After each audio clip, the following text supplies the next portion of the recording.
AC, how's it going over there in Clover Country? Top of the morning to you, Christopher. The first 2,000 fans here tonight got this pretty nifty Link for Pink t-shirt. I was a little late. This was the only thing left over. Obviously, viewers don't want to see me in this. Welcome back to Sports Overtime. I'm Angelo Caruso. Chris Price not with me this week because he, along with the Gators, are in Texas ready to welcome the Aggies into the SEC. Muhammad Ali was out there for the coin toss before the game, but you'd have to say it was the Cardinals who shocked the world. Yeah, and the Cardinals really punched Florida right in the mouth from the get-go. First play from scrimmage really set the tone for this game. It was far too much for the Gators to overcome. A nation mourned when the unthinkable happened in Newtown, Connecticut, as 26 lost their lives in the Sandy Hook Elementary School massacre on Friday. Thoughts and prayers continue to pour out to the victims and those affected from the shooting, including from the sporting world, where every major sports league paying their tributes in one way or another to those who were lost and those whose innocence was taken away far too soon. TV20's Angelo Caruso is here to say one of 3 finalists will be doing the Heisman pose after tonight.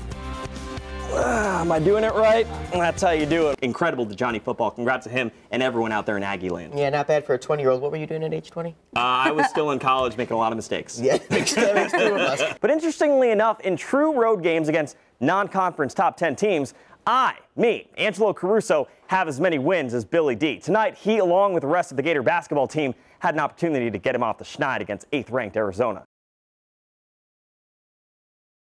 2 top 10 teams, 2 dominant defenses, and 2 teams that really don't like each other. The Florida State rivalry has been down the past 12 years or so, but with BCS implications on the line, this game might as well be for the national championship. Both Gators and Seminoles need a little help to get into this title game, but second quarter, Caleb Sturgis taking a title of his own. Gators up 3-0, and Sturgis, the school's new all-time leader in field goal makes, breaking Jeff Chandler's record of 67 on this 45-yard offering. It's 6-0 G-men. Now, Knowles fumbled the ensuing kickoff, and Mike Gillisley making a pay. 9-yard score led by great blocking from senior Xavier Nixon. Meanwhile, on defense, Sharif Floyd says Jelani Jenkins can't catch. I'm calling shenanigans. Jenkins picking off E.J. Manuel. 3rd Gator forced turnover of the half. Florida held a 13-3 lead at the break. Now, third quarter, different story. Seminoles come out gangbusters, causing a turnover of their own. Jeff Driscoll and Gillisley muff the handoff. Bjorn Werner, Johnny on the spot, and Florida State goes 2 plays for their touchdown, and E.J. Manuel keeper to give Seminoles their first lead of the game, up 17-13. Knowles would add a field goal and continue their relentless defense. Driscoll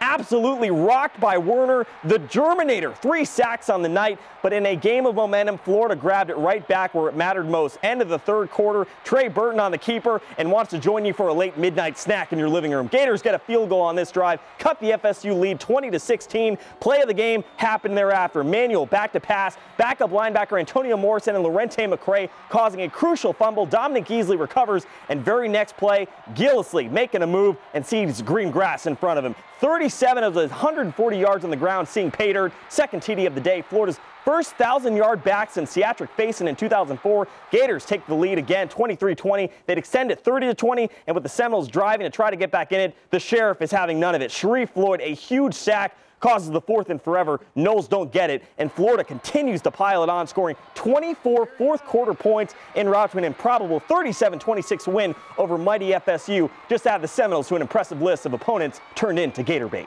Beating 3 top 10 teams, it's going to be hard to swallow to not be in the national title this year.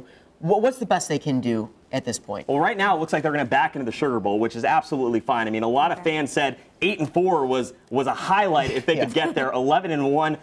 Over the moon, really, and just considering where they've come from a 7-6 season 1 year ago, second year under Will Muschamp, 11-1, absolutely fantastic regular season. And yes, of course, the BCS championship game would be nice, but I'm pretty sure they'll be happy to go to New Orleans going into the Sugar Bowl. You tell them before the year they're going to be in the Sugar Bowl. I think they take it. Sure. We'll take that. Senior guard Kenny Boynton's been mired in a shooting slump for the past 6 games, but broke out of it yesterday in a big way against Yale. Forward Eric Murphy unable to play in his unofficial homecoming due to some bruised ribs, but Kenny B more than picked up the slack for the Gators. Closing out the non-conference schedule against Ivy League Yale. First half, Yale up 3-2, and Scotty Wilbekin, great bullet pass, a wide open will you get underneath for the slam. Wilbekin had a career-high 10 assists for the former The Rock standout. Gators took a 1-point lead. Still up 1, Kenny Boynton now on the steal, and Casey Prather is about to go showtime, showing the crowd what's up, and Boynton would just go nuts from there from deep. Top of the key, nice dribble, and bombs away. Gators led by 12 at the break, and Boynton was just getting warmed up. Wilbekin to Boynton in the right elbow, absolute bucket. Then Boynton from in front of the Florida bench, and he is going bonsai. Boynton an unconscious 8 for 10 from 3, breaking Florida's all-time three-point record for makes with 290 in his career, and also tying a career high with 28 points in the win. And Gators just rout the Bulldogs 79-58. And then back to Gator basketball. You know, Kenny Boynton, what a great time to be able to get out of this slump. 8 for 10 shooting. Congratulations for the career marks for three-point makes in a Gator uniform. So it really couldn't have come in a better time for him. Yeah, absolutely, especially with the fact that the other set of Bulldogs, the ones that count against Georgia, coming up on Wednesday in the SEC home opener, and obviously the SEC is where it really matters. Yale was a nice tune-up game, but now it's about conference play and what you can do in the conference to try to get to the NCAA tournament. Not everything in sports is always as it seems. At first glance, this group of guys taking part in softball practice looks pretty ordinary. But take a closer look.